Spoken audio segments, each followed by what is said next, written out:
Hi friends, எல்லாருக்கும் வணக்கம். இது வந்து கிரேப் சில்க்கு அட்டாச்சு ப்ளவுஸு தைச்சி முடிச்சிட்டேன். என்னோடது தான். ஏதாவது சிம்பிளாக ஒரு ஒர்க் பண்ணி போடலான்னு நினச்சிட்டு தைச்சிருக்கிறேன். பேக் நெக்கில் தைச்சி முடிச்சிட்டேன்.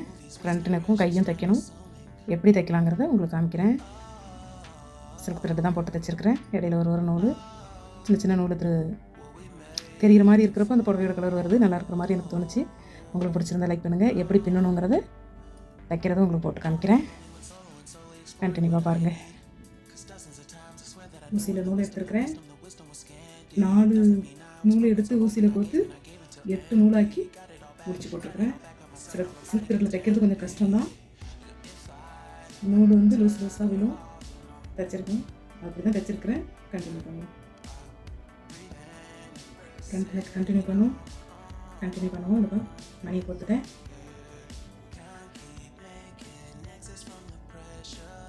இப்படி ஊசியை எடுத்து அகலத்தில் எடுத்துக்கணும்.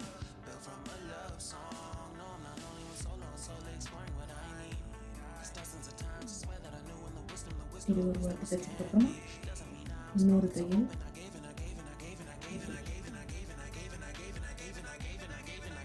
இந்த பழைய கொஞ்சம் டைட் பண்ணிக்கோங்க. இப்படி எடுத்துட்டு இன்னொரு தையல் அதே மாதிரியே இந்த 2 நூலையும் சேர்த்து எடுத்துக்கணும்.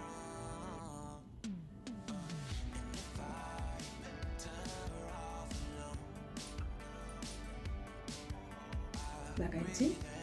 ஒரு நாட் போட்டுட்டோம். இதுக்கு மணி போட்டுட்டோம்.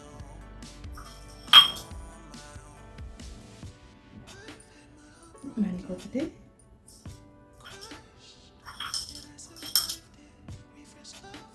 அதே மாதிரி கிட்டக்க வச்சுட்டு பார்த்துக்கோங்க. அப்படியே அகலத்தில் வச்சு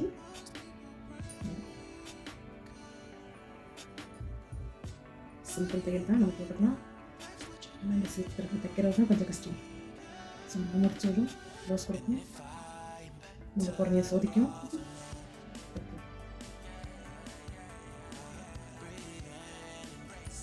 இப்படி எடுத்துட்டு இன்னொரு தையல் இப்படி எடுத்துட்டு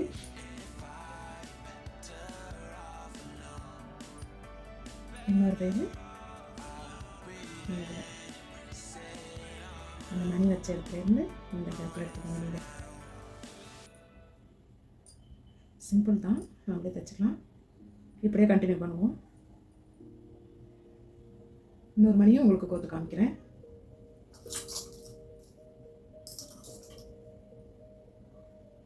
போச்சு, சிக்காக்கிட்ட நினைக்கிறேன். சிக்கை எடுத்து மணி கோக்குறேன்.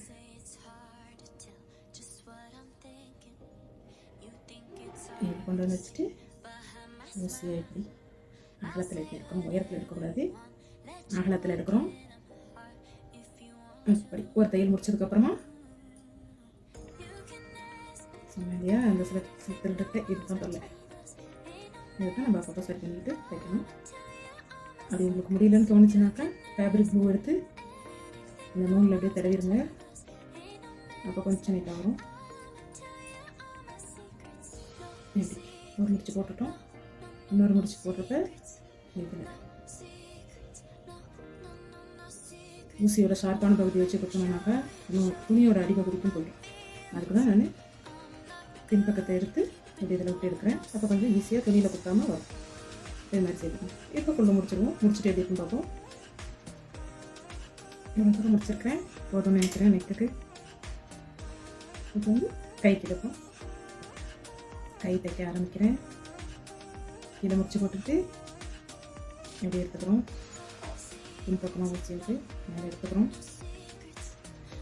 இப்போ மணி போட்டுக்கிறோம். ஆரம்பிக்கிறது காமிக்கல இல்லையா அவங்களுக்கு, அதனால அதை காமிக்கலாம். அப்படி மணியை கோத்துட்டு என்னுடைய அகலத்தில் ஊசியை சுற்றி இந்த காய்ச்சி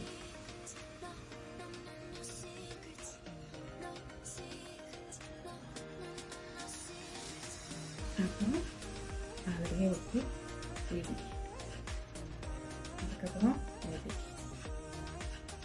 இப்படியே கண்டினியூ பண்ண வேண்டியது. இப்போ வந்து மணி கொடுத்துக்கணும்.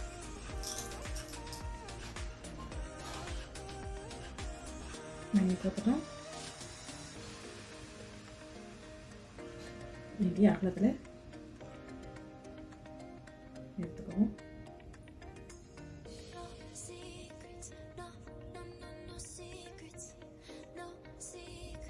அப்படி எடுத்துக்கிட்டு இப்போ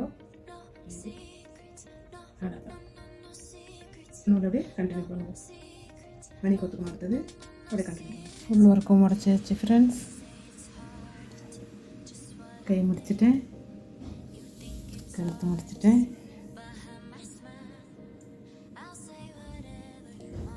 எங்களோட சேனல் பிடிச்சிருந்ததுன்னா லைக் பண்ணுங்கள், ஷேர் பண்ணுங்கள், கமெண்ட் பண்ணுங்கள், சப்ஸ்கிரைப் பண்ணுங்கள். சப்ஸ்கிரைப் பண்ணி எங்களை ஊக்கப்படுத்துங்க. பை.